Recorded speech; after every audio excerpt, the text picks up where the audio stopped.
What's happening? We are back. This is such a milestone for us. This is 3 consistent episodes in a row. I feel like that's a shot at me. We did it, guys. I take offense. We did it, guys. We got a flow going on. You're rude. And how lovely it feels. It does feel good. Consistency is nice. It's both of us. Timing is a both of us problem. I know. I joke. But no, you're right. Consistency feels nice. It's good to be here. 3 scheduled releases in a row. Yes. Because I can't say 3 weeks in a row. It's like we're actual content creators or something. We're trying our best. What's going on, Brett? You doing all right? I'm doing okay. I've been searching for a car recently. I'm getting closer than I have been, so hopefully it works out for me. We'll get you on the road. I know, get you on the dude. road here soon. It cannot be understated how crippling it is to not have your own vehicle as an adult. Yeah, no doubt. And a lot of the times, it's circumstances you can't really control. Cars are fucking expensive. Because even if it's an issue where you don't have your license, how do you fucking get there? Right. If you don't have your license, you can't drive to the DMV to take your test. So it's a rough one.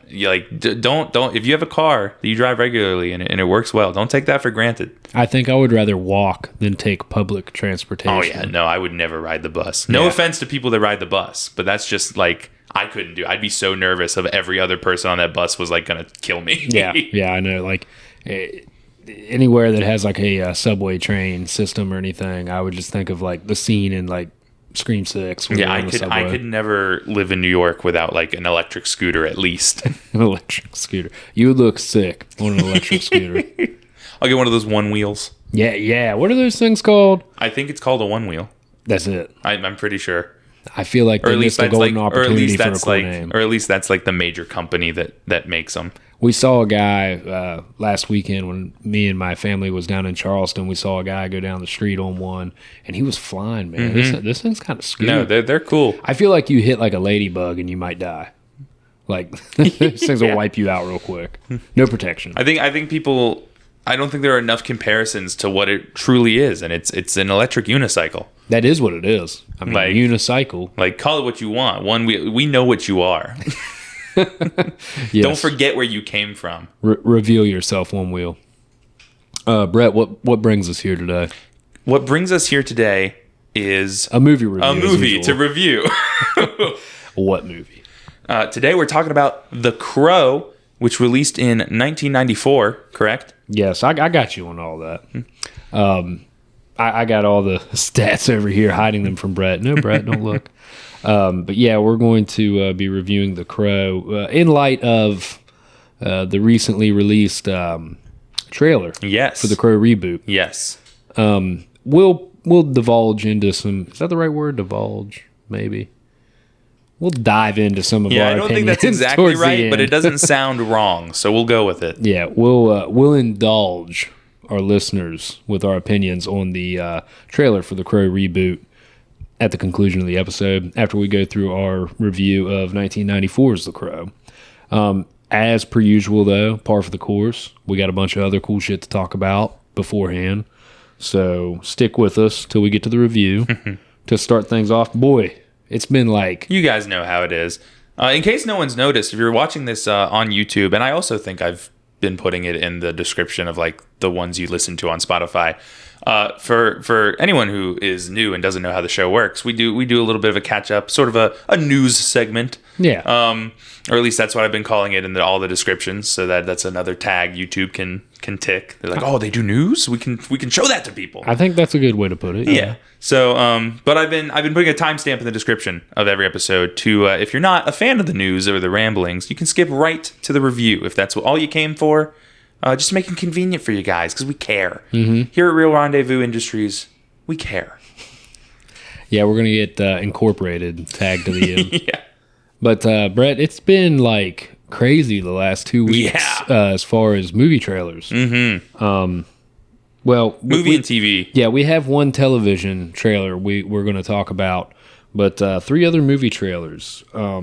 So we'll jump into it here to try and breeze through these. I don't think we really have any. Yeah, we don't have a ton of strong opinions on these ones, which we always say, and then I'm telling you, one of these you're gonna have something excessive to say. Oh, about I always do. Sure. I mean, it is usually me. I have possibly undiagnosed ADHD.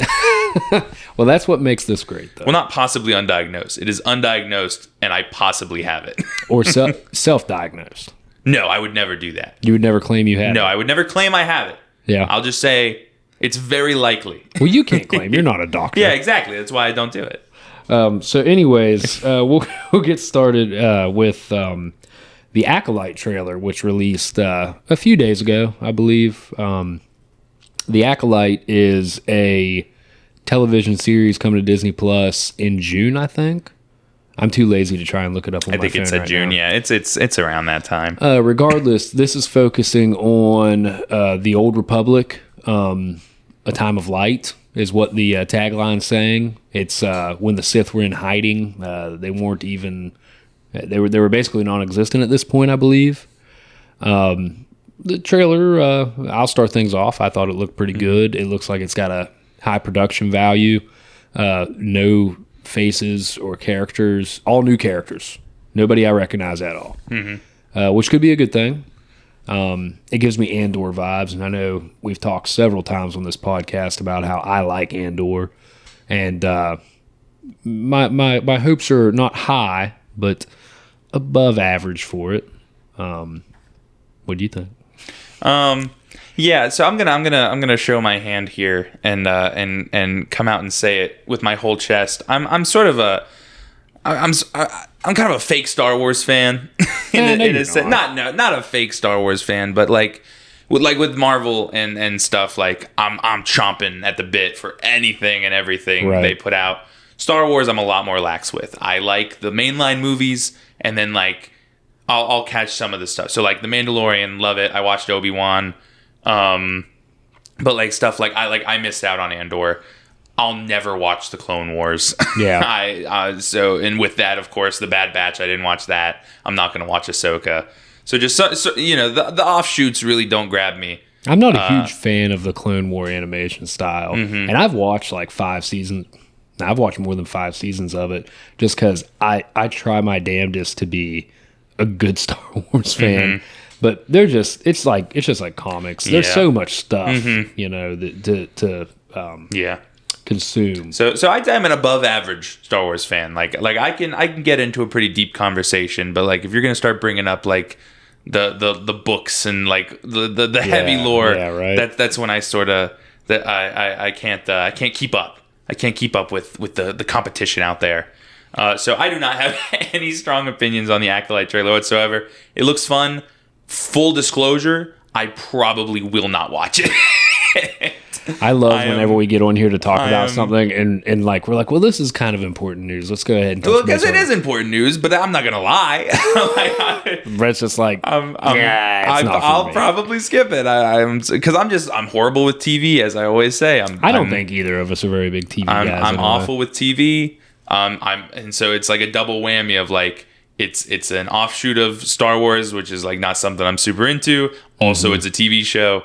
I'm probably going to skip it, but I'm sure it'll be fine. People loved Andor. It seems Andor-esque. So if they're going in that direction, that's sort of the direction most of the zeitgeist sort of wants them to push in, is this more serious stuff. So Ahsoka had vibes of that too, being a little bit more serious and I don't want to say bleak, because it wasn't bleak, but it's not as cheery, happy, everything's flowers and rainbows, like the prequel series and even the most recent trilogy.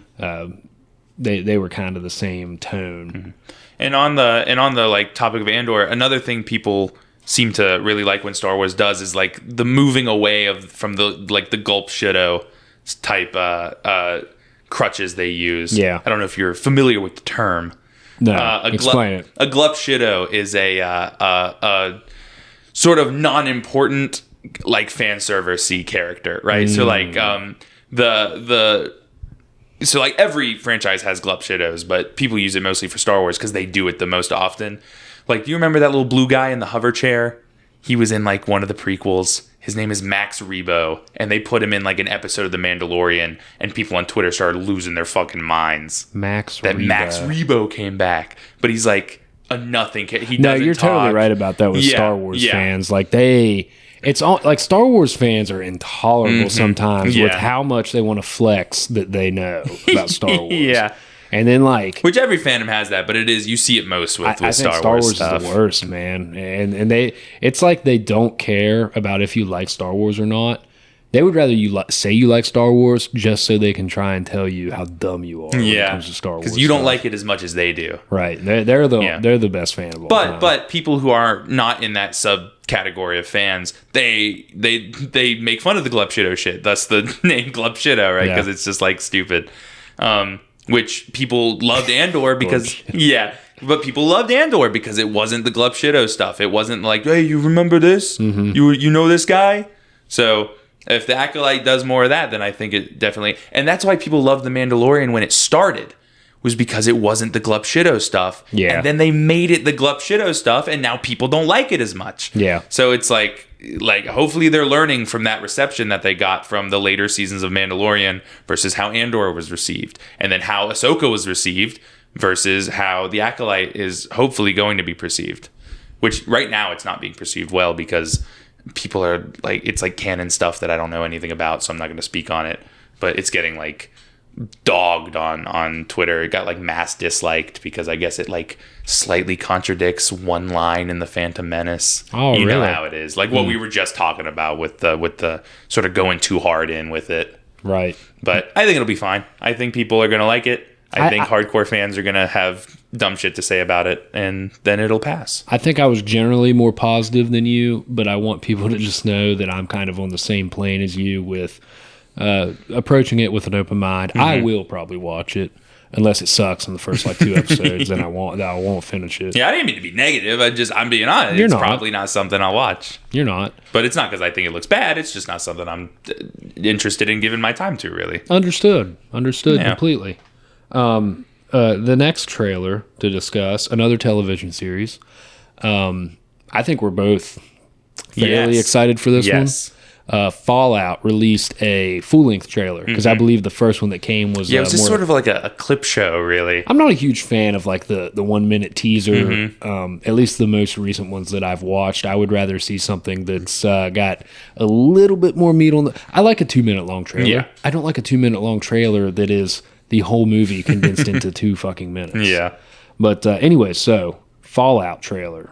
This is a full-length trailer, and I think it's a pretty badass trailer. Yes, I thought it looked not really just good. in its content, but how it's constructed and what it presents to the viewer. Go ahead and you can dabble a little bit. Yeah. So when that first Fallout trailer came out, I was skeptical because I didn't like that first trailer because it was kind of hard to follow.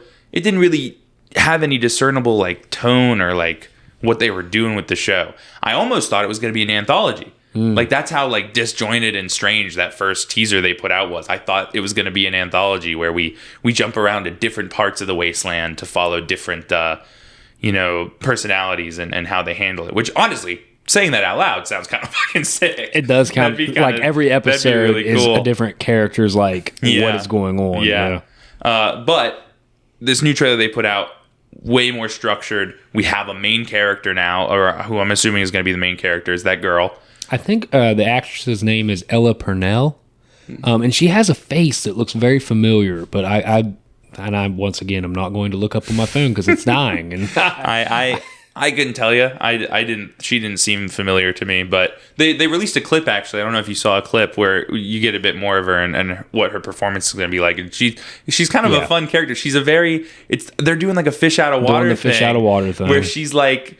She believes in what the Vault's mission was, and now society has crumbled, and they've all. And you've played the games, right? I've dabbled in them. I'm not a huge fan of those like first-person action RPG stuff, like the Bethesda RPGs. I can't really get into them, but I have dabbled, and I get the general what's going on. See, I feel like because I never used to be a big looter shooter type either myself, but. Everybody knows I've been in love with Cyberpunk basically over the past year and a half, and I'm still working my way through the Phantom Liberty DLC, so no judgment there. but I feel like it's something I could get into now because Cyberpunk is basically a looter shooter. Yeah. But yeah, I think the trailer looks badass, But man. no, I think it looks good. Dude, the way they're doing the power armor looks great. Looks tough. That was translated really well. And I am interested in this like naive fish out of water thing that they're gonna do with her. I want to know what Walton Goggins' character is. Yeah. He's gross looking, but he's kind of like a gross like skeleton cowboy. Yes, a ghoul is what they're called. Yes, okay. They're like they got irradiated but didn't die, and so they're like their own subset of people now. Yeah, I think it looks bright and interesting and creative. Yeah, so excited for Fallout, dude. Video game stuff has just been A lot better than what we had rise, like 10 years man. ago. Yeah. Like I don't hear many people say it, but I do still hear it sometimes. People still like hold that stigma against like video game adaptations and media, but it just hasn't been true for years now. I think it's easier for some of the animated movies like Sonic and Super Mario. But even like, I know me and you are pretty big, not big fans, but we both enjoyed the 2021 Mortal Kombat movie. Yes. Yeah. And I thought, and dude, listen, it could have been a great movie if It they had could've. just changed a couple things. yeah. But no, I thought it was really good, and I thought Uncharted was really good. Uncharted was a good movie, Uncharted man. was a really good time. When we reviewed it, I said it reminds you of a classic, like, you know, summertime blockbuster action movie. And like, I didn't watch it, but Twisted Metal was apparently great.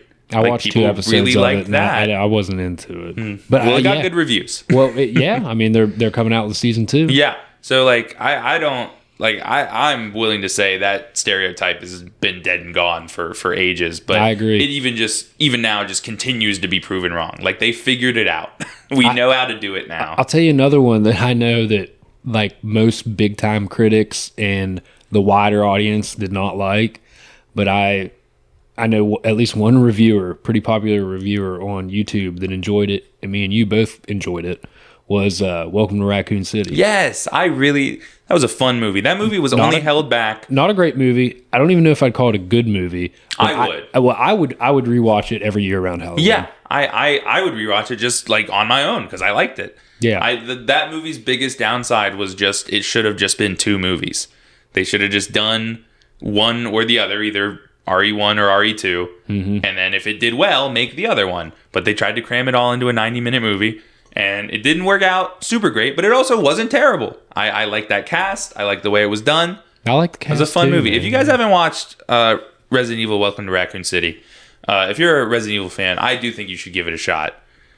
But if you don't like it, don't blame us. But because I'm fairly easy to please most of the time. But it was a fun time. You should check it out. Yeah, you are easy to please. You're a big. It's fine, you know. I like fun, right? Like you can be a bad movie, but if you're fun, I'll praise it.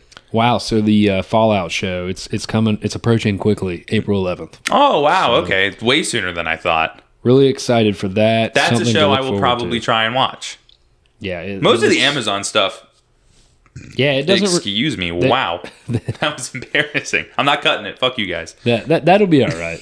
we're almost. It's like the people expect a belch from Brett. This is not a highly edited. You guys are in the room with us, and we're just shooting the shit. Right. But Amazon particularly is just like I say I don't like TV, but I'll watch anything they do. Invincible, The Boys, Gen V, and now Fallout.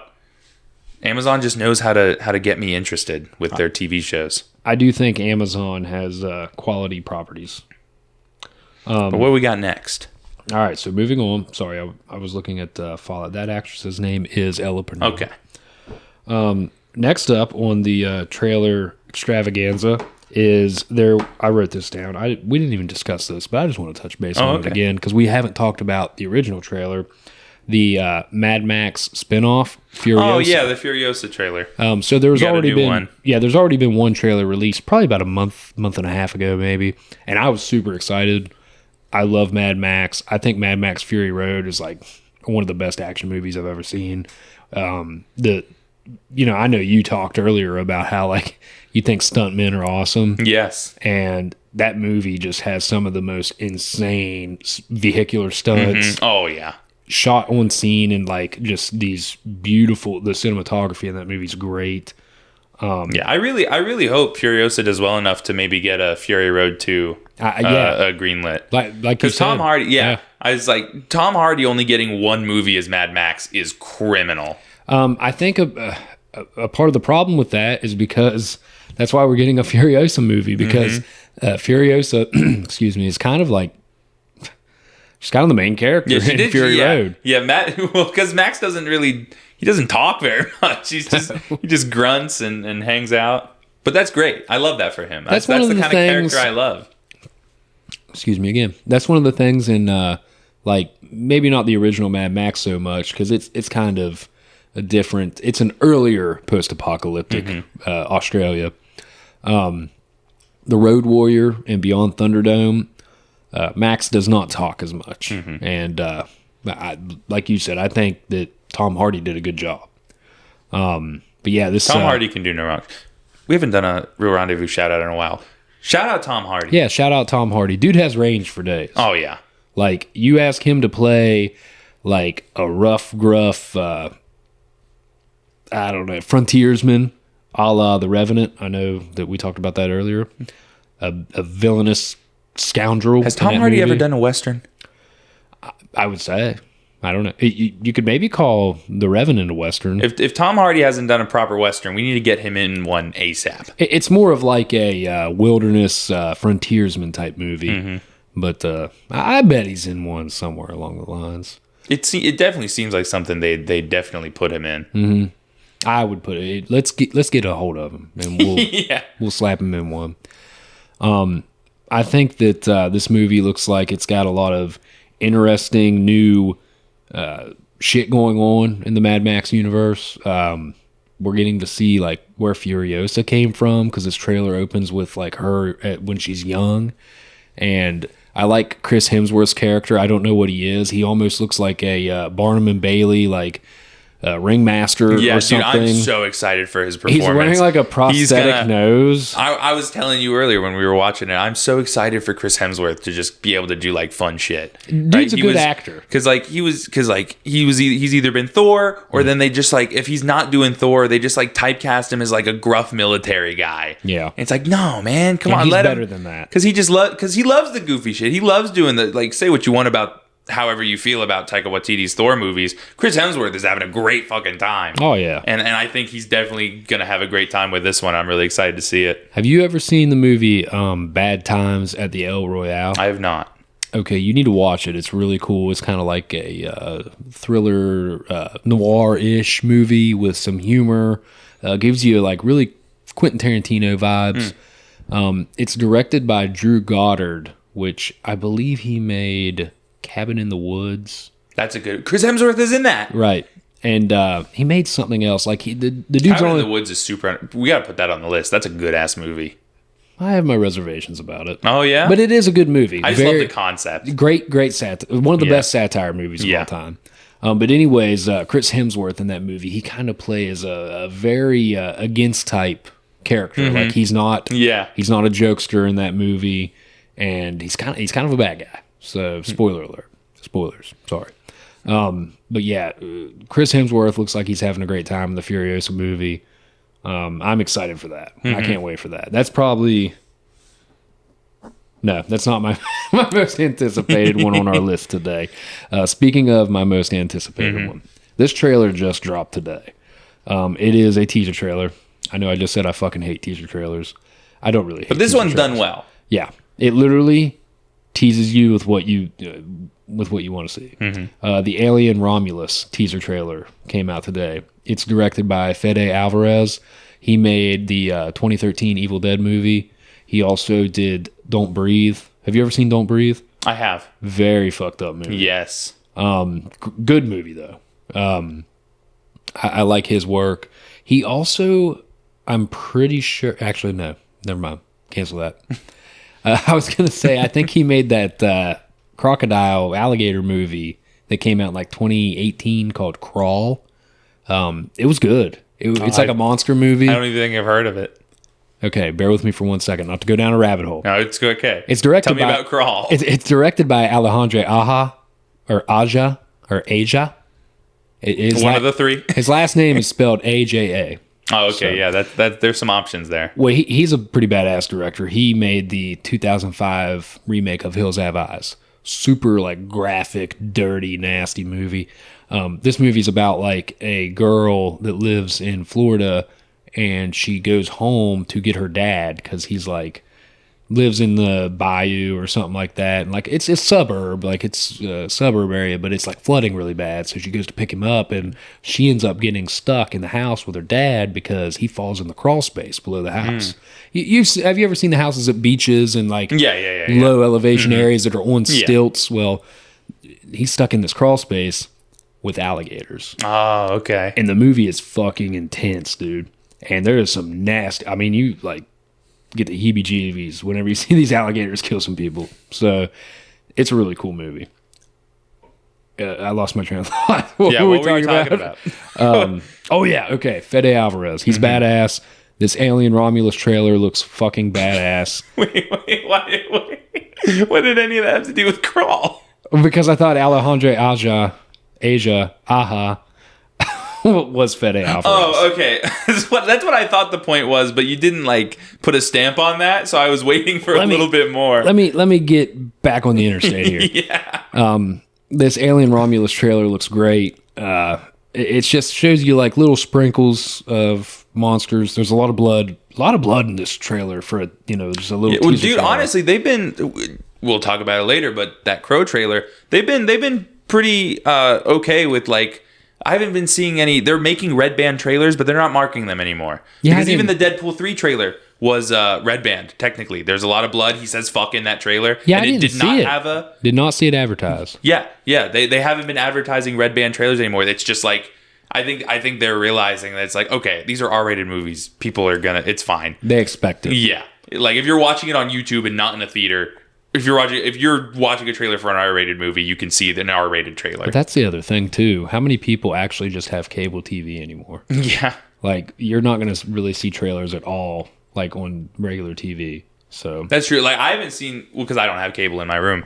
So maybe Dad could vouch on this, but I don't know how. I don't even know what kind of commercials they play on TV ananymore. Yeah, what's a commercial? Like you get ads on. I just know my skip ad button. Yeah.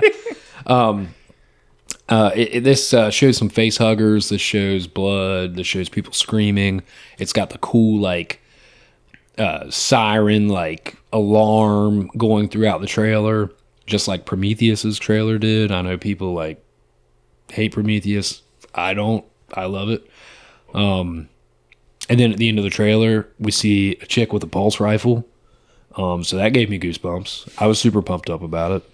I'm super excited for this movie. Brett, I can't wait to see it. I told Brett after I saw that trailer, like, I'm such a Fairweather fan with Alien. I'm trying my best to be a true Alien fan because I want an Alien tattoo. So I watched Alien 3 the other day. That helped my hype train for Alien Romulus. So just like all signs are pointing towards Hunter loving Alien Romulus. I'll just go ahead and give it a 10 out of 10 right now. Didn't watch the movie yet. Yeah. 10 out of 10. All right. We'll hold you to that when it comes out. We'll see. Brett, what do you think? I think it looks really good. I'm my history with the Alien franchise. We talked about it before. We actually covered the first Alien movie. Did we do Alien or Aliens? We did Alien. We did the first one? Yeah. Okay, singular. But we watched the second one. Yeah. Yes. Okay. So I've seen Alien. I've seen Aliens. I don't remember much about it, unfortunately. Yes, I know. I'm sorry. It's one I'll have to rewatch. And then I don't know where or when, but I know at some point I have seen either Prometheus or the one they did after that. Because I know I have very distinct memories of watching an Alien movie with that Michael Fassbender android in it. He's the best thing about those two films. I don't know when or where. I don't know which one it was, but I know I saw one of them. Yeah. Other than that, my Alien fandom is the general, like what I know from just being in the space for so long and just sort of picking up bits and pieces. I have the Xenomorph skin in Fortnite, and I use it sometimes. And also, he was really cool in Mortal Kombat. Yeah, he was cool. Yeah. Yeah. Was that X or was it was X? Okay. Because it had Alien and Predator in it, so you could do that matchup. Yeah, that's right. Yeah. Predator was cool too. Yes. Yeah, dude, the Xenomorph had like the fucking Baraka ult because Baraka wasn't in that game. Yes, dude. Shout out MKX. Shout out MKX. And the DLC for MKX is all-time DLC. Undefeated. That DLC roster is ridiculously stacked. I think I bought. Man, that's how long? How old is that game? Oh, so fucking old. Like 6 years, maybe? We played that game together like one of the first times we ever hung out. I know. Like when you first started dating Alyssa. Yeah, I remember. Yeah, I do remember that. It was the start of our bond. I know. And look where we are now. Look at us. Who would have thought? Yeah. Shout out Paul Rudd. Shout out Paul Rudd. We're giving all the shout outs. Yeah, there's been a lack of real rendezvous shout outs. We're making up for it. We gotta get back on track with them. But no, I think it looks great. I'm gonna see it. It'll be fun. I asked you earlier. You said you didn't know where this falls on the Alien timeline, or if it's like a new thing entirely. Now, you did point out a very good point that the naming convention falls in line with Prometheus, because you told me that Romulus is another like Greek thing. It is. I don't know how, but it is. Also, Isabella Merced is in this movie, and we love her. Yeah, she's pretty. Well, I'm just trying to. That's all he needs. I'm just not trying to sound like a jerk and say this girl's hot. I mean, that's just rude. But she's a pretty girl. Hunter's a big advocate for that Sydney Sweeney, Margot Robbie crossover movie. We need to make that happen. She can be in Margot Robbie's Sims movie. I saw a really funny tweet, and it was like, they should just do Brokeback Mountain, but with chicks. And it's Sydney Sweeney and Margot Robbie. So they're really trying to keep the plot close wraps on this alien plot. Yeah, there's not a ton of info on it. This is literally what the plot says for its thing on IMDb. Young people from a distant world must face the most terrifying life form in the universe. Fuck yeah, man. That's it. That's all you need, really. That's it. Dude, the poster, that's an Alien the poster movie. is so badass, dude. Yeah, with like just the bottom jaw coming over the title. Man, that thing Yeah, is nasty. no, I do think that looks great. I'm pretty excited for that. There is also, we're almost done here. I just have to point one other thing out. There is also a television series releasing soon in the Alien universe. Oh, yeah. Yeah, I can't remember what it's called, and I wish I could look it up faster, but I can't. But I'm excited about that, too. The Alien franchise is one of my favorites, man. It's in my top 5 for sure. Maybe top 3. Fuck it, I'll say it's in my top 3. Okay. For now. We'll hold you to that. If you ever contradict that, I will make sure. I will probably contradict it tomorrow. I will make sure I put you on blast for it. Oh, you would. You scoundrel. So anyways, I'm on my scallywag shit. I'm done salivating on that. We have one other thing that you brought up. I'm excited about. Yes, I'm pretty. And this is another thing. This is kind of like Dune 2, where it's like I didn't like the first one, but I'm pretty excited for this. I just want to slap you. I know. I'm sorry. It is such a classic, man. To let everyone know a little bit of context, Beetlejuice 2. AKA Beetlejuice. I'm not sure if that's the official title or not. I'm pretty sure it is, because that's what it is on the official poster. But I don't know if that's what they're going to call it going forward, because it's kind of a mouthful, but also a clever idea. I do like that title. That is a good title. Yes. Because, but also it's like if they don't get a third one and they can't finish the bit, then it's like it was wasted. Yeah. But for those who didn't know, for whatever reason, they are making a Beetlejuice 2. What is it, 20-something years? After the original? The original came out in 88, I think. Oh, really? Not even 90s yet. Nope. It predated Tim Burton's Batman movie. Really? Yeah. Okay. That's cool. I didn't know that. I think that this might have been what put him on the map. Oh. No, that's a lie, because before all that, I think he made the Pee-wee's Big Top Adventure. Tim Burton you're talking about? Yes. Okay. And that was a huge hit. I think that's what put him on the map in the 80s, mid-80s. But we've known about Beetlejuice 2 for a while, and then it was radio silent, as things are, kind of stuck in development hell, or maybe not even development hell, just like they weren't talking about it too much. Then we got a poster of one of the number cards from hell, or the Netherworld or whatever. Yeah. With the wait in line. with the release date. Like you're at the fucking DMV. Yeah, dude. Someone pointed out that if Beetlejuice 2 doesn't open with them finally reaching Beetlejuice's number, it'll be a wasted opportunity. Which it absolutely. If they don't do that, fire the entire writing team. Oh man, that whole like end sequence where he is like, hey, is that Elvis? Hey, yo, King! Like swaps my God, damn, dude. I love that. But That's Michael Keaton's favorite role too. Is it? He has been quoted several times saying that's his favorite role. Well, I'm really excited that he gets to get back into it because that's what we're talking about. So they did that poster with the release date. It comes out in September, and then now we have some stills, some like official stills. Mm-hmm. We were supposed to get a trailer today, and I'm actually really sad that we didn't because then we could have just had a whole. It could have been like a trailer news special. But they didn't release the trailer today. It's supposedly coming out tomorrow, which means you won't hear us talk about it for a while. But the pictures we got were pretty nice. We got a picture of Michael Keaton all Beetlejuiced up, and he looks great. I think he looks fantastic. That picture, I really, really like that picture. And I pointed out to Hunter, I said, I think he looks better in this new picture than he ever did in the original movie. And Hunter pointed out a really good fact that, sort of how they do makeup and just those sort of effects have progressed so far that they were able to make it look better. So Michael Keaton looks great as always. His ability to just because he's like what? He's like almost 80, isn't he? 80? I don't think he's that old. He's like 76 or something, isn't he? Michael Keaton? Yeah. Damn, if he is. Check it right now. That's old. Yes, sir. Oh, well, no. I'm getting on it. Now, boy, check it. Oh, man, I just had it up. Why do I even keep you on my show? Okay, it doesn't say his age on here. It just said he was born in 1951. It's pretty old. My just Google Mike because you're on the fucking IMDb app, aren't you?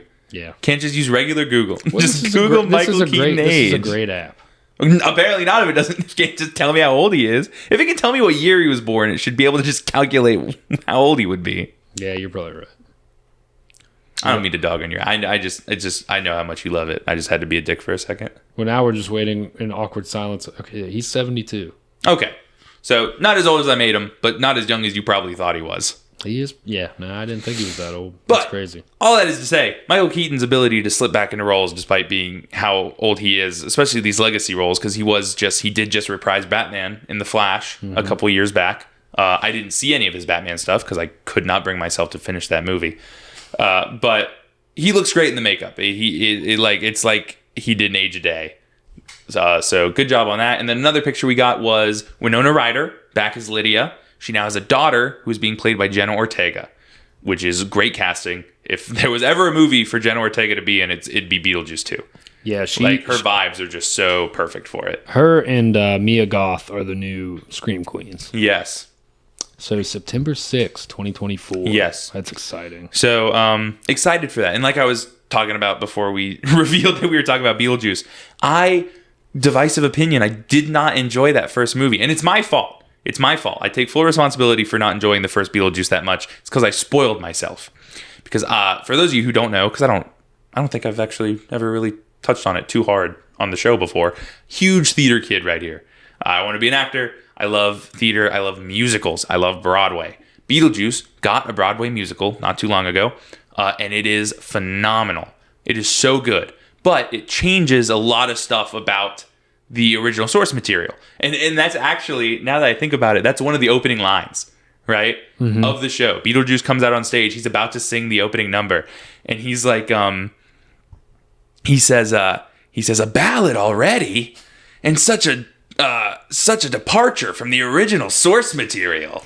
Alex Brightman, shout out Alex Brightman. He is a national fucking treasure. I love him so much. But shout out Alex Brightman. And his Beetlejuice, I just love it. I love the way he plays him. And then I was such a fan of this show and such a fan of the musical and everything it did. I went and I was like, I'm going to watch the movie and I'm going to really like the movie. But I didn't, because all the stuff I love about the musical is not in the movie at all. Yeah, that's crazy to me, that it's such a departure from the movie. Because Beetlejuice is he's kind of the main character in the movie, but he's also kind of like the main antagonist. He's not in it at all in the movie. He's got 20 minutes of screen time. He is definitely the main character, but he's also the bad guy. Yes, and that's the same in the musical, but he has more screen. He's so much more of a presence in the musical than he is in the movie. I don't know how long it's been since you watched it. He's barely in that movie. Beetlejuice is barely in it. I disagree. He's not in the first 20 minutes, and then he is in the movie several times. Maybe I need to watch it again, but I do not remember him being there nearly as much as I would have liked. Put that one on the list of ones we can't review. Well, you think we'd get too heated? No. Too mad at me? No. Well, maybe, because that would just be another one that I would just... I think that'd be a great discussion episode, though. I would slobber all over it. Oh, yeah. Like, I love that movie, man. And maybe it's another thing where I got to give it another chance. Maybe because it has been a while since I watched it. Either way, though, despite my distaste for that movie, and it's also just because the way Alex Brightman plays Beetlejuice is very different from how he is in the movies. Well, that was your first impression of the character. Yes. And first impressions mean a lot. Yeah, it does. And especially because I fell so hard in love with that version of the character, to not get any of that in the movie, it just wasn't for me. And it's the same thing with me with the original, you know? Yeah, like I don't think you'd like the musical. I don't know if you would enjoy that at all. Well, I mean, I'm not like a big musical guy anyway. So... But what's got me so excited for this one is just because the times have changed and the way they make movies have changed, I'm wondering if maybe because of how successful the musical was, I'm wondering if maybe they took a couple cues, right? I'm excited to see if there's any. I would love an Alex Brightman cameo in this movie. If that doesn't happen, we riot. Yes, right? I riot. I'll join you in the riot. I ride at dawn if Alex Brightman does not have a cameo in Beetlejuice 2. But I'm wondering if maybe they took a few cues. So I'm just excited to see where they're going with it, because especially like 20 years or give or take, that's like such a huge gap. Just filmmaking as a whole has changed so much in how it's gone. So I'm excited for it. I will be sad. I'm going to give it a fair shake. I will be sad if Beetlejuice is a good guy. Yeah, you want him to just be a little shitlord still. Yeah, he's just like a nasty, dirty used car salesman. Yeah, dude, scumbag. that's such a good way to describe him. That's exactly what he is. That is not. I did not come up with that comparison. Oh, okay. My boys, Mike and Jay, on We Watched a Movie. Shout out, We Watched a Movie. We watched a movie. YouTube channel. Haven't watched their shit in a long time, but a long time ago they reviewed Beetlejuice, and that's how they described him. And like that's what he is, man. He's like the nasty people that come knock on your door and want to sell you a vacuum for 4 easy payments at $69.99, and nice. They didn't tell you about all the interest you're paying and how they robbed your house blind when your back was turned. So anyways, yeah, Beetlejuice. Can't wait. Very excited.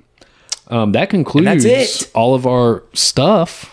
You know, all of our other stuff. It was about the same. That's good for us. It felt more tight-knit, but it was about the same. Yeah, we did good. I mean, we had like 5 things to talk about. Like I said, we don't care. I don't care, at least. This is part of the show. I care less now that I'm adding a timestamp. We're doing that makes it better, and we're doing this for us, not you. So, anyways, what we're all here for? Let's dive right in. The Crow. The Crow, 1994's The Crow, directed by Alex Proyas. I hope that's being pronounced right. What else has he done? So he kind of has a style, because later in 1998 he did another cult classic, Dark City, which is kind of like a dark noir type movie. It's got that like late 90s cool vibe where everybody's wearing monochromatic clothes, and sunglasses, and dual wields guns and stuff. And honestly, The Matrix took a lot of cues from that movie, because that movie came out a year before The Matrix did. So he also did iRobot with Will Smith. Oh, okay. I've never seen that. I for some reason I remember being like obsessed with it. Oh, really? Yeah. I've seen it a good few times, and it was like early teens. Like I was like 12, 13. Is it pretty good? It's fine. Yeah. it's. I mean, it kind of looks like a big dumb action movie. Like thinking about it now, it's really nothing that I would write home about. But for some reason, I was like just super into it. Well, like the last, and I looked at it before we got on here, and the last big like theatrical release movie that I saw on his list that I knew of was that shitty Gods of Egypt movie that came out. Oh, that was him. It came out like 5 years ago. Something like that. I never saw it. I heard it was terrible. I think it was either 2016 or 2019. I just watched a video about that movie actually not too long ago. I heard it was terrible. That kind of hurts my feelings, because it gave me like the Mummy vibes. I love like the Egyptian mythology type stuff. But yeah, so not the most decorated director, but he's not the worst director ever either. This was kind of what got him into the other big movies. This movie stars Brandon Lee in the title role of The Crow. Also stars Ernie Hudson, Michael Wincott, and David Patrick Kelly. This movie had a budget of $23 million, and its gross worldwide was $50.6 million. So it basically lives up to the culling of cult classic. It was one of those movies that kind of bombed and then made a little bit of money afterwards, and people really started enjoying it after it was, released on home video. This movie we talked a little bit about. It had, I think, 3 sequels. They were all direct to video, and they all were terrible as far as I know. I haven't watched any I've of not them. seen a single one of them. I've heard one of them literally has a 3 out of 10 on IMDb. That's crazy. Yeah, so they're not good. And a big part of that, I'll let you talk a little bit more about that because you have more info on it. But Brandon Lee, the lead actor, he passed during the filming of this movie in a tragic accident. He was shot with one of the blanks, some shrapnel from one of the blanks and one of the prop guns. It killed him. So sad to say, and hard for them to replace his performance. We'll get to that in a few. This movie was scored by a guy I've never heard of, Grom Revel.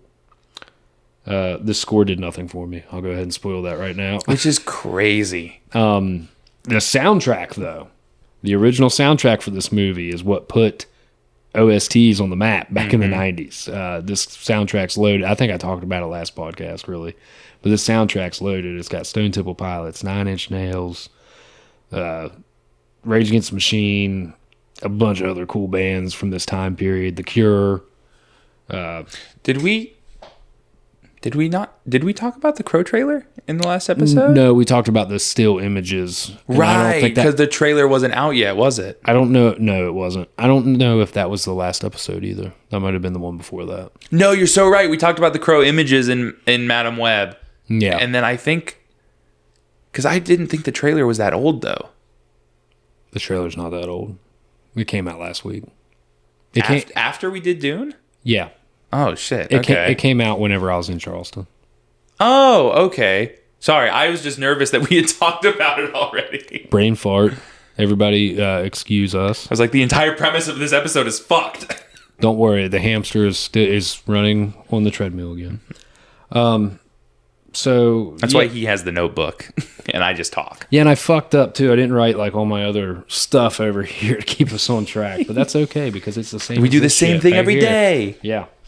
So anyways, the plot basically is... I'm not ready again. I'm sorry I'm so unprepared this episode, it's guys. crazy. I hope you can bear with us between the brain farts, the belches. Guys, keep an eye out on Indeed. I am looking for a new co-host. Well, no, I'm about to rip myself. I've been unorganized and not ready for anything. Not on my phone with the stats. Here, while you bring the stats up, let's talk about our history with the movie. Because we normally do that. I was just gonna touch base with the plot. Is that a thing we do? How do we structure an episode of this show? let me spit out the plot. Yeah, give me the synopsis. Okay, so the plot is a man brutally murdered comes back to life as an undead avenger of his and his fiance's murders. What a badass just premise. Yeah, well, like we talked about previously when we talked about those images. And we talked about with Dune, everybody loves a good revenge film. This movie, I think this was my 3rd viewing of it, and I'm really big into heavy metal and, dark stuff like that, I guess. And this has always been a movie that has been like heralded in the heavy metal community as like one of the flagship movies, because of the soundtrack I talked about earlier, and just because like it's so... everybody's in black t-shirts and just looking like rock stars, basically. What's some of your history with it, Brett? Well, I just like talking about it because I think it's fun. You make me feel bad about it. Feel bad about what? I want to talk about our histories with the movies that we talk about. Well, no. Why do you feel bad? I don't know. You had a weird tone about you. I was just going to say the plot, and then you can say whatever you want. Okay. It's all you, buddy. You have the floor. Oh, and when I have too much fun, I start going crazy. You want to get nuts? You want to get nuts? Let's get nuts. But no, I just want to talk about this one specifically because I think I have a funny history with this. So I actually I'd heard about this movie before in passing, but I'd never like cared about it, like never even looked into it, didn't know what it was about. Mm-hmm. But I went to I went to my doctor for just, normal doctor stuff. And we're kind of tight, me and my doctor. So we just, I don't know how many of you guys are tight with your doctors, but my doctor's pretty tight. Shout out Dr. Peters. Shout out Dr. Peters. But she likes movies and stuff, and The Crow is her favorite movie of all time. She has the entire opening monologue memorized and a tattoo of it on her back. And so she told me one day, she's like, "Oh, you've never seen The Crow? You got to watch The Crow." So I was like, "Okay, fuck it, I'll watch The Crow." And I fell in love with it. I spoiler alert, I love this movie. Yeah. Hunter's like, "We can't do that because we're just gonna slobber all over it." Dude, I love tickling my throat with some movies. I am always down to spit and slobber on anything. That's one of my favorite parts about doing the show is talking about stuff that I like. That's why we do it. Yeah. So you're right. so that's all you're gonna get from me today about this movie. But so I went home, I watched it, thought it was great. We talked about it, and so this is my second viewing of it, and I think I like it even more the second time than the first, and I already loved it the first time I watched it because it's just, and we'll get to it when we get to the specific sections. But this is such a cool fucking movie. Mm-hmm. It's so cool. The atmosphere is fantastic. You can't say anything against the style. Yeah, the style that this movie has. It kind of set the bar for that 90s cool imagery and stuff, like we said with the director's later films. Yeah, like I said, I've watched this movie. This will be my third viewing. The first time I saw it almost doesn't count, though, because it was one of those movies like you stumble upon when you're young and you watch it and you're kind of like, wow, this is cool. But there's a lot of stuff you don't understand about it. And anyways, with the style of the movie, as far as like the setting, the set design, and character design and stuff, I think the setting of whatever this city is, maybe it's hell. I don't know. The worst fucking city on the planet. With that said, it looks really great. Even I love all of the sweeping, almost Crow-esque shots going in and out of the city. The gothic architecture everywhere. The club that's ran by Top Dollar, the main antagonist. The Trash. Yeah, the Trash Club. It honestly looks like somewhere I would go, though. It looks cool. I would hope I didn't get shot. But I think this movie is very, very creative and stands out. A lot of people, and it rains all the time here. Mm-hmm. So, what do you think about it, Brett? No, I think it's gorgeous. I love the setting, and then the production design this is the worst fucking city in the world. This is what Gotham City should always look like in every, and it really does 100%. Remind me of the Batman. 100%. Like the Batman is also really good at capturing just like this awful, grimy, gross place to live where just everything is terrible. I just got a cool idea. Mm-hmm. Batman and Crow crossover. Yeah, right. I can't believe that's never happened. It'd be so sick. Maybe it has. It might have, and we're just idiots. I don't think it has, because I was actually going to read most of the Crow books in preparation for this episode. I just didn't get around to it. Mm-hmm. But on the website I was looking at, because there's a website dedicated to just chronicling just everything about the Crow. Oh, really? Like, shout out to that website. I don't remember what it's called. It's probably a doctor who runs probably, it. It's her site. But I didn't see any Batman crossovers there. But that's a great idea. But no, this place just sucks.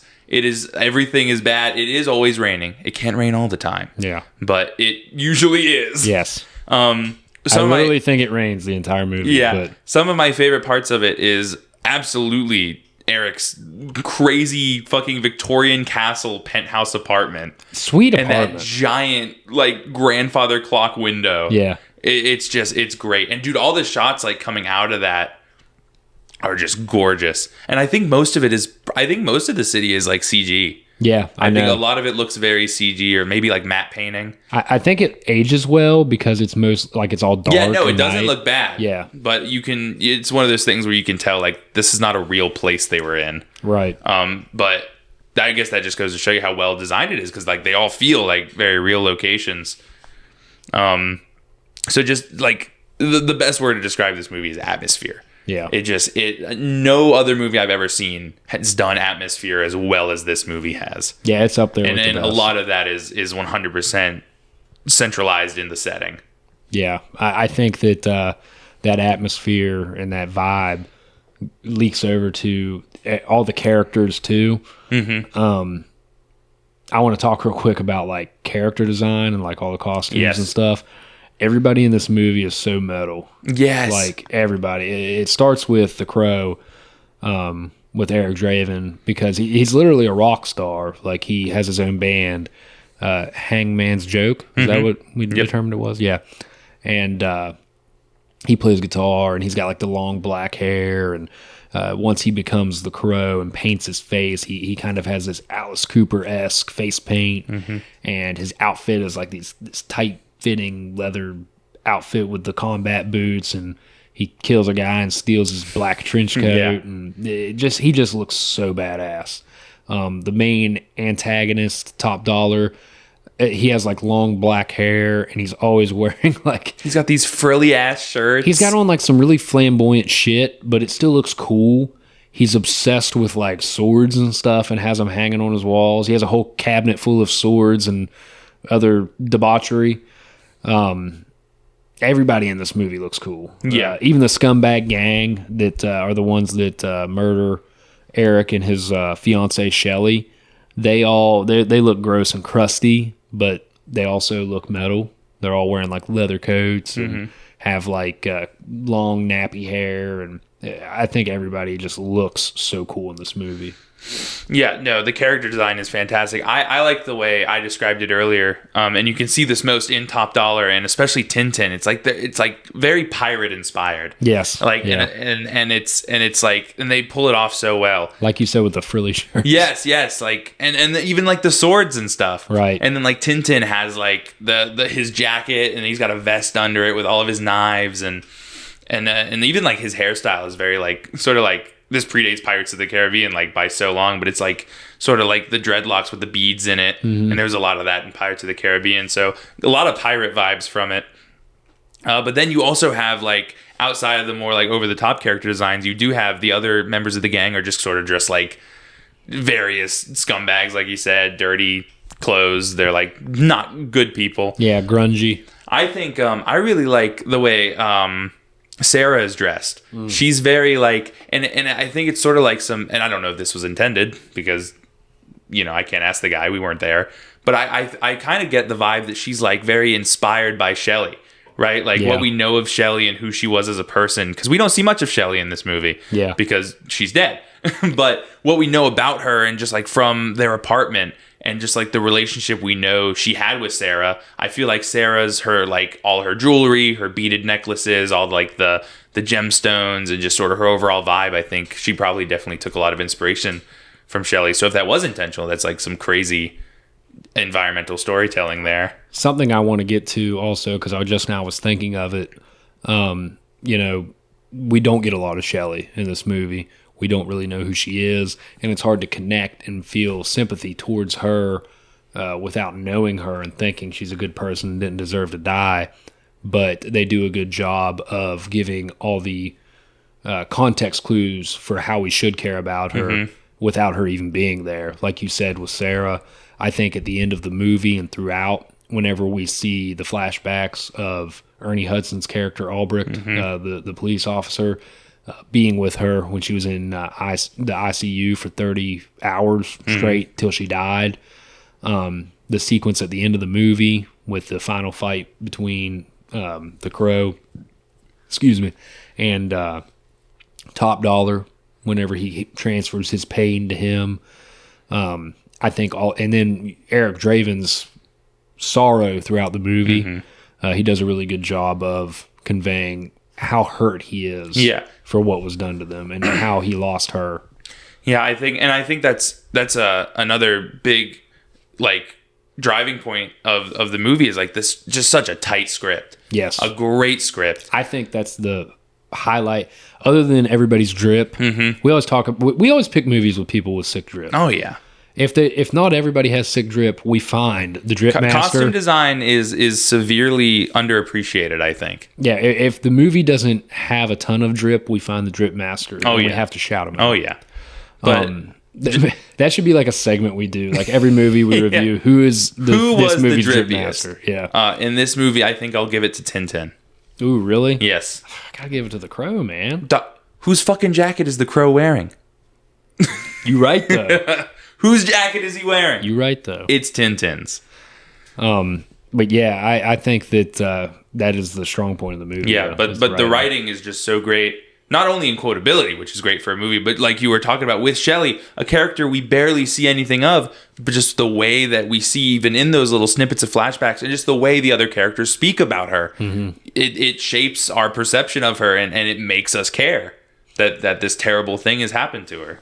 Something that you talked about several times, like you just said, this movie's really quotable, and you said before we even started watching it, you love Brandon Lee's Eric Draven. Oh, because he's so poetic and not awkward, but weird. Yeah, he's just a freak. He's exactly what I would very think. Quirky. Yes, yes. My two favorite scenes in this entire movie are just scenes of him talking to people. Yeah. Actually, I just thought about it. My two favorite scenes of this movie are just Eric Draven having a conversation with another person, and it's two very different types of conversation.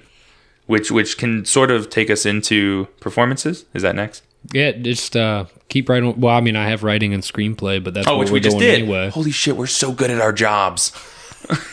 Yeah, but like you said, I think that this movie could have benefited from a little bit more dialogue, sequences of further conversation with Ernie Hudson's character, Albrecht. And I think Michael Wincott was a pretty charismatic main bad guy. I think we could have done a little bit more of them talking. I guess it all worked out, though, because one thing I would complain about then is it's already lacking in action, and that would probably just take away from that some more. But, yeah, I think that that's the strongest thing that this movie has going for it is the way it was written. Yeah.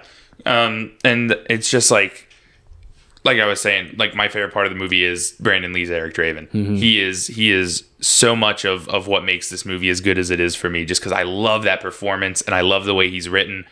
The best scene, my favorite scene in the entire movie is in the pawn shop. Yeah. When he interrogates the pawn shop, because it's just two people who are great at their jobs, just selling a script. That guy that played as Gideon was awesome. Is fantastic. Yeah. The pawn shop, his name's Gideon. Yeah. The pawn shop owner, Gideon. He is so funny.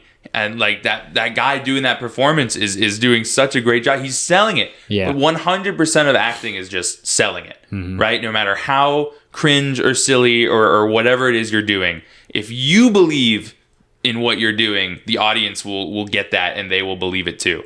And I think that scene in the pawn shop just exemplifies that, because Brandon Lee believes what he's doing and he is selling it, and the guy who plays Gideon believes in what he's doing and he's selling it. And just the dialogue is so good. Just like he quotes the Raven and then he's like, "You heard me rapping." It's just so good. Brandon Lee, and another thing about his performance is that I wanted to touch on is when he first comes back from the dead. That whole like disorientation and pain. It's like, that's what I think being reanimated would feel like. It would be fucking crazy. Yeah, you would not just get up and just, especially because he knows he died. Yeah, you know, and we get that, and the reason he's so weird, like that would break a person's mind, and we see that happen, and then throughout the course, we kind of like he sort of like slowly regains that like composure, but like he's still he'll never be all there because he's not a whole person. He was brought back from a state that like we're not supposed to perceive.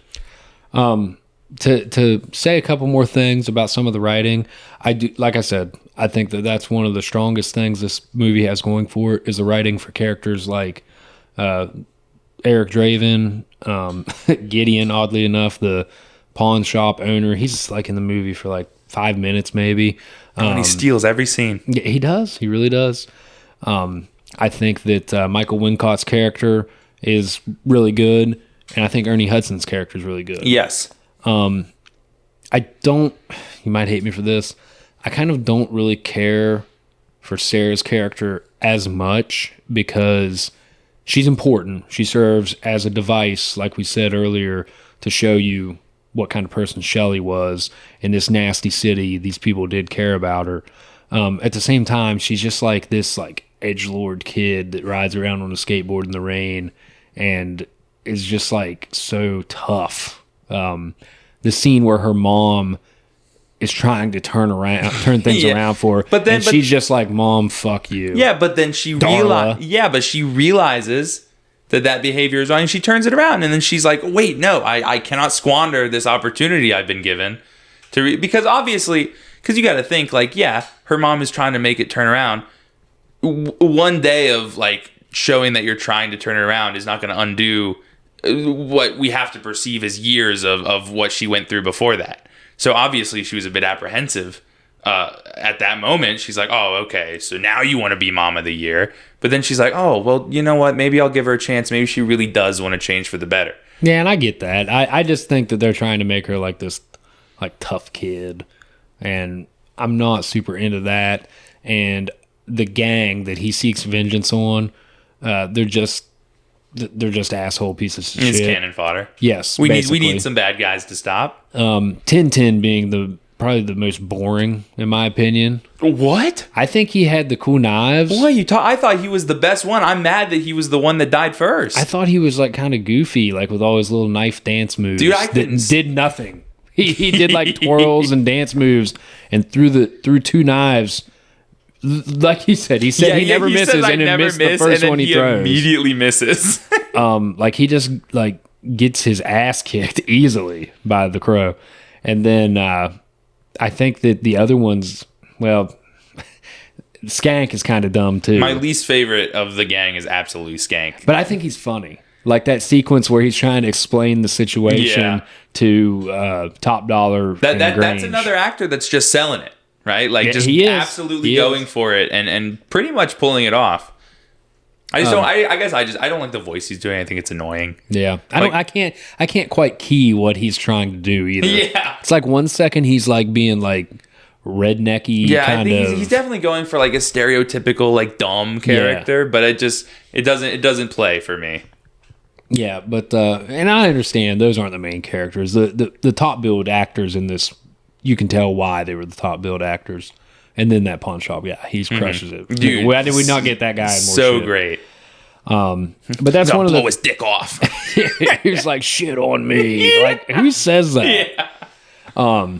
But anyways, that was one of the drawbacks I had with this movie. And then to segue a little bit into the production of the movie, this movie has great style, like we said already, just oozes atmosphere. And there's a lot of things in it that look really good, like you said, with like all the cityscapes and stuff look awesome. The sets look great. Costumes are great. I think the action lacks. And what action we do get is not particularly choreographed. Like, and I'm not expecting John Wick or anything like that.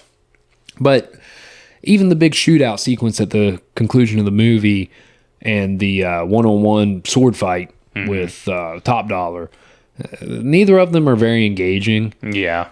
And you have such a cool character, and he kicks ass whenever he seeks revenge on the four grunts. I would just like to see a little bit more engagement in the fighting. And then also, I don't know how to describe this, but this movie just, it's like grainy and it looks cool, but then it also gives me like Lifetime movie vibes. I don't know how else to describe it other than it just like, there's certain shots that just look like, I let Alyssa set up a camera and film them, and the still shots at the end of like whenever it's transitioning from scene to scene, I don't get that. So those are probably my biggest gripes. And you know, I'm probably showing my hand here a little bit, but this movie made an impression of disappointment on me when I first watched it when I was young because of no action. And it just hasn't caught me since then. I'll get to more of that on the final thoughts. Yeah, I'll definitely agree on the action. I do think that is this movie's weakest suit is the action is very flat, very yeah, it just feels unchoreographed. It feels like they didn't have a stunt coordinator or a fight coordinator, and they were just like, you guys vaguely know what fighting looks like. Just kind of do that for a little bit, and Eric, you're gonna win. So just play that out for me real quick. They had one stunt guy, and I can tell you all the scenes that he did. Yeah. He did the cool, like, swinging scene in the circular window. Yeah, that is so sick. He did the front flip on the table in the gun shootout scene. That might have been it. Yeah. Because and it's funny, too, because, like you said, like, with that flipping out the window, like, there are moments where, like some of the more actiony or, like, stunty things, like, shine through, but They just don't really stick it with most of it. But it doesn't really bother me that much because, one, we have been so spoiled with good action in today's day and age. In a post-John Wick world, we are so spoiled. That's part of the problem, I think, with why I just can't get back on with this movie. Because, like, let's think about other stuff that released in like around 94. Like, were they doing much different?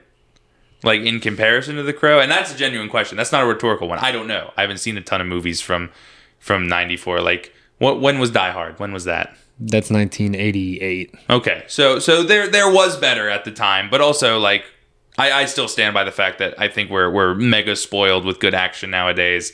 So that when it's not, you know, obviously we don't expect it to be up to that caliber, but it's easier to notice when it's bad. Right. And I think that's part of the reason why I just haven't been able to get back on with a rewatch of this as well. But for me personally, just like the characters and the story they're in just carry it through the lackluster action. I can put that aside because of how much I love these characters and what they're doing and the performances they're giving. Because I didn't get to talk too much about, what's his name? Ernie Mac? Fuck. Shit. That's Bernie Mac. Okay. A different actor. His name is Ernie Hudson. Ernie Hudson. Yes. I didn't get to touch on him much because it's kind of hard to fit him in there. Like, his role in the story is he's a cop. He's a cop, and he handled the Draven case, and he's been trying to get the bad guys. Like, it's a big part, but it's just kind of hard to talk about. But he's great. I love his performance. I love his chemistry with Eric. Again, my second favorite scene in the movie is just them having a conversation. So because I love that aspect of it so much, the lack of action didn't really bother me.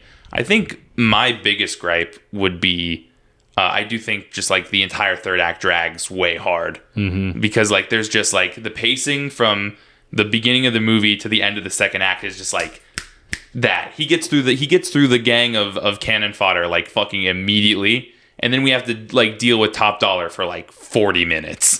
And it's like, okay, I'm ready for us to be done. Yeah, and that kind of gets shoehorned into the like classic 80s, 90s, gotta take down the big bad guy, kingpin of the mob or whatever. And because Top Dollar really didn't have a whole lot to do. Yeah, he really didn't. Murders, no. You know? And Eric even like tries to let him go multiple times. He's like, I don't know who you are, and I don't care. Just let me kill these guys who were directly involved. And Top Dollar, for like really no fucking reason at all, is like, no, I want beef. I want problems now. Yeah, well, I mean, I kind of like I said, I kind of like Top Dollar's attitude there. But yeah, so we kind of already laid out our thoughts there, but I'll wrap mine up here real quick. Not real quick, but basically. I do like this movie. I would suggest it to people. I would definitely suggest it to people who have similar interests as me, a la heavy metal or, a revenge type movie. I think Brandon Lee crushes it. I think Ernie Hudson crushes it. I think Michael Wincott crushes it. Everybody else in the movie kind of is just working with what they're given and don't really have any other good performances per se. Nothing that's so bad I'm like, oh man, this person is ruining the movie for me. But nothing that really stands out. And then the movie just doesn't look great to me for some reason. I just can't settle on what exactly it is. It's just not shot well in certain scenes. The way it's edited is kind of weird, and it it doesn't have that action that I wanted to satisfy me when I was young, and it still doesn't satisfy me today. Maybe and even with like the smaller amounts of action that's in the movie, maybe if it was a little bit longer and just had, more of those good dialogue scenes that we get in the first 2/3 of the movie, because that is the best parts of the movie is whenever he gets to just talk to people. Maybe that would bring it up a little bit for me, especially now that I'm older and I can watch movies that have way more dialogue, or just, no action at all. I'll never grow out of a good action movie, though. Oh, no. But yeah, I guess with all that said, I will probably give this 6.75. Oh. Like I said, I don't hate the movie. I probably wouldn't go and I'm not going to get a hankering to watch it. You know what I mean? Good Halloween movie.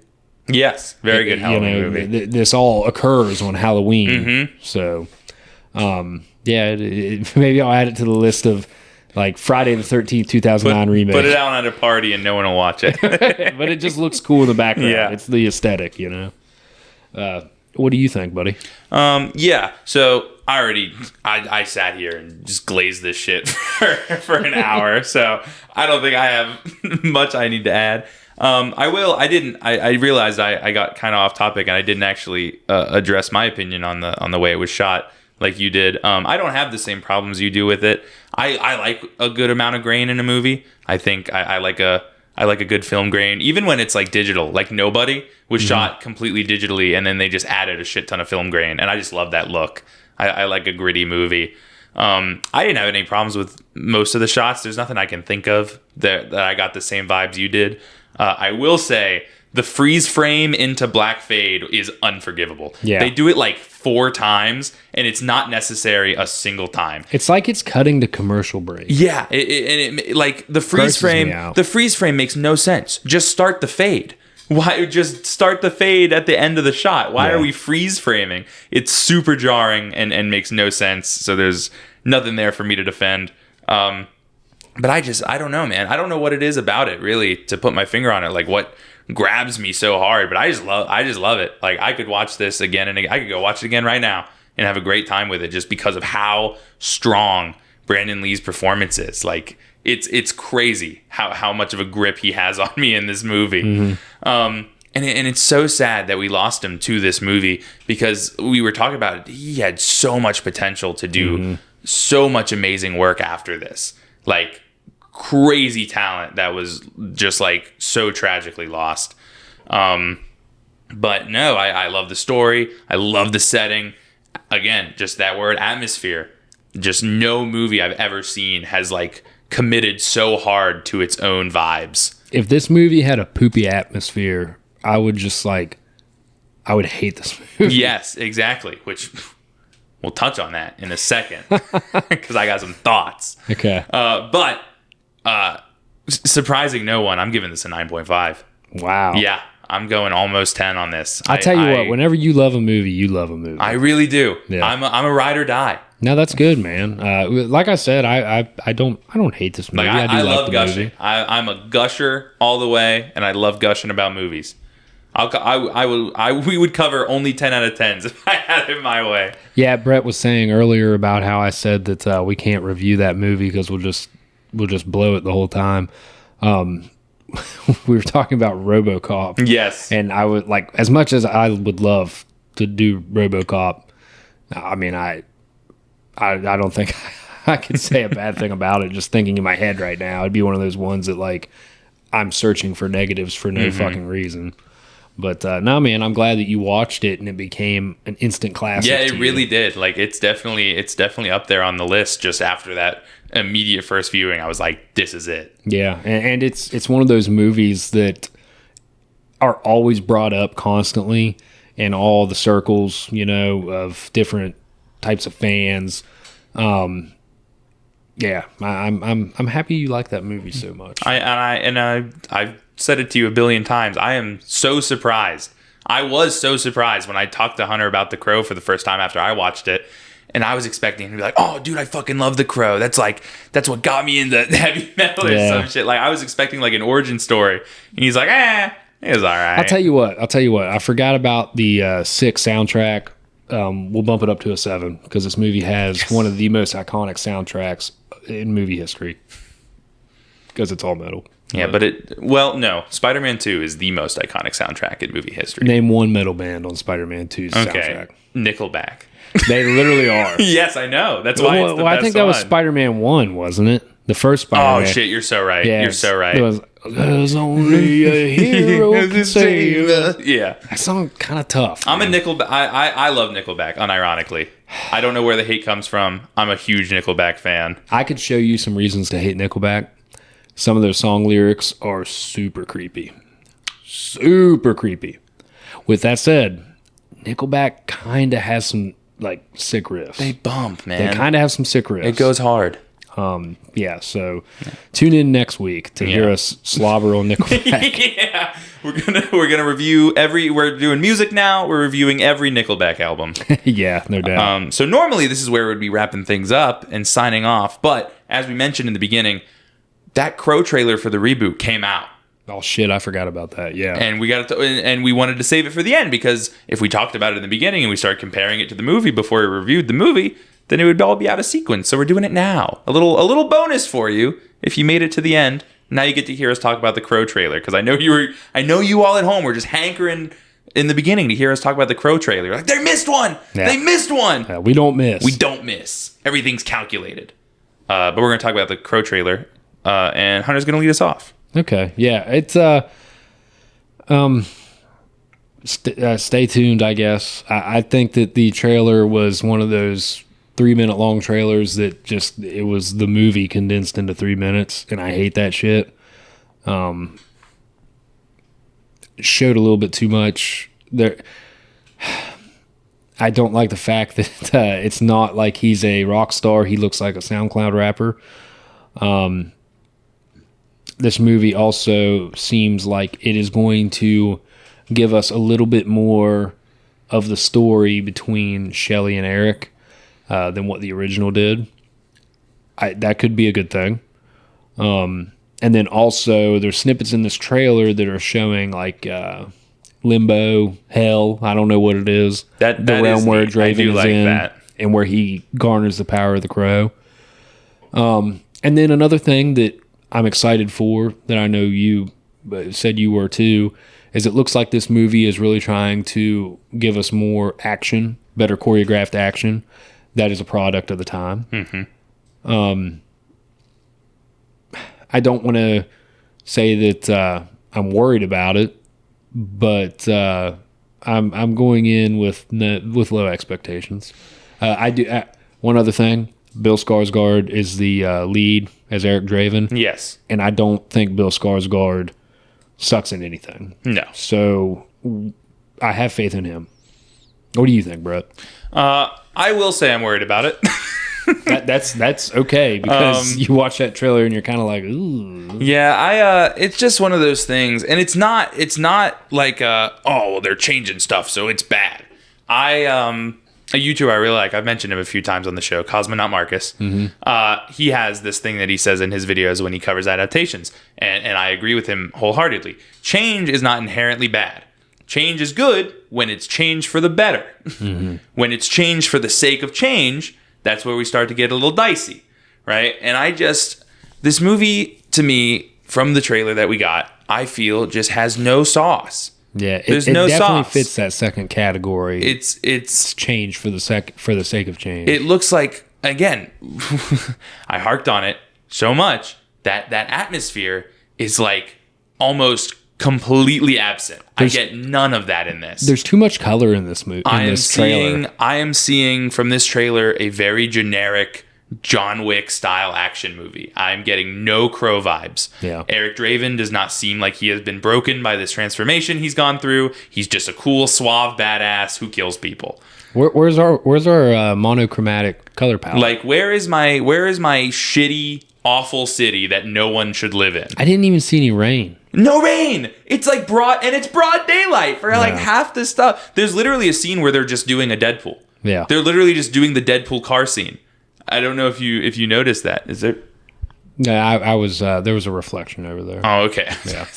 I Just the light. thought Eric Draven himself was creeping up on me. Nah, you're safe, buddy. There's no crows over there. But it just screams generic to me. But that said, there are some positives. Hunter brought up when he was talking about it. I do think that like in between life and death realm that they're seeming to be exploring, I think that's a really cool concept. And the action, as much as I am afraid that they're leaning too heavy into that and focusing on nothing else, looks fucking great. Yeah. The action looks so good, right? Like, they're just doing a Deadpool. Don't get me wrong. There's no problems with doing a Deadpool. That's a good-ass movie. That would, it's just, but I'm afraid they're focusing too hard on it, right? They're overcorrecting for something that wasn't actually that big of a problem. I'm also worried. I don't want them to delve too far into the post-death lives of Eric and Shelley. I just don't think it's necessary. Mm-hmm. I think the way they did it in the original was perfect. I think what we got of their pre-death lives was exactly what we needed from it. And I think because just from, like I said, just watching the trailer, I think what I suspect this movie is going to be is an hour and a half of Shelley and Eric fun times, and then maybe another hour of Crow generic action shit. If this movie is 2.5 hours, I will not watch it. I was afraid you were going to point that out. I got my ratios a little off there, but the point stands. Yeah. No, we understand.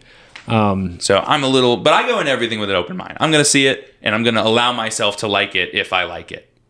Wow, that.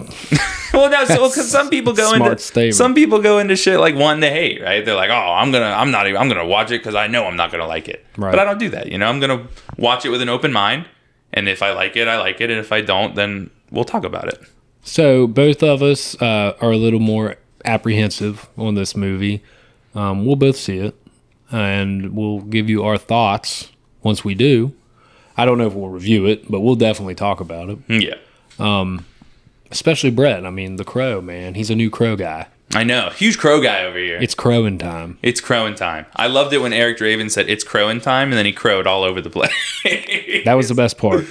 That was the best part of the movie. That joke will never get old to me. If they don't do that in the remake, then it's terrible. But yeah, so basically, man, that's our trailer wrap up and our review of 1994's The Crow. We did it. That's 1994's The Crow. We reviewed another movie. It was a good time. It was a good time. Oh, another thing, just real fast. He looks great. Bill Skarsgård looks great as Eric Draven. I agree. I've grown accustomed to the tattoos. They don't bother me anymore. When those stills came out, I was like, ugh. But you know what? It's really not that big of a deal. So I'm not worried about it anymore. That jacket looks great on him, and his makeup looks sick as fuck. And those are the two most important parts. Well, the tattoos thing, they're leaning into him being a kind of like a rapper. Yeah. And I don't like that, man. I want heavy metal and rock music. Mm-hmm. But that's kind of what the your rap guys look like nowadays. The modern age, yeah. With some goofy ass tattoos. But yeah, so hey, that's it, ain't it? All right, that's it, ain't it? I'll wrap us up here. Get you on the socials. If you're watching on YouTube, all of them are on screen right now, up in the corners. But if you're not watching on YouTube, you can find us on Instagram at Real Rendezvous, all one word, spelled as it always is, and on Twitter at Real Rendezvous, all one word, spelled as it always is. If you are watching on YouTube, you may have noticed a few cosmetic changes that I'm pretty proud of. That's why I just wanted to shout them out here. Got a nice little subscribe button. Shout out cosmetic changes. With the logo on it down there in the bottom right corner. So you can click that if you're not subscribed. And also, I finally changed the fucking blue. So the whole time, this might not matter to anyone but me, but it really bugged me. The two tones of blue was just killing, bro. Well, just the whole time, it was just this bright ass, just stock blue, right? And you should never do that. It's a color theory thing. You should never use just the bright ass stock version of a color if it's not for a reason. Yeah. And we have this very nice sort of low saturation navy that we use for everything else. And so I slapped it on there, and it looks so much nicer. So if you're not on the YouTube, if you're listening to this on Spotify, go check out the YouTube. It's just another place to listen. You can subscribe. You can give us views. You can comment there. It's easier to comment, easier to talk to us over there. It's just a nice. It's a chill place. Come feel the vibes on the YouTube. Yeah, hit us up on YouTube. We like YouTube.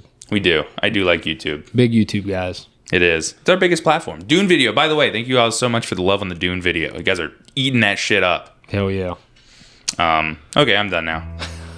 Me too. Love you guys. Love Bye-bye. you guys. Bye.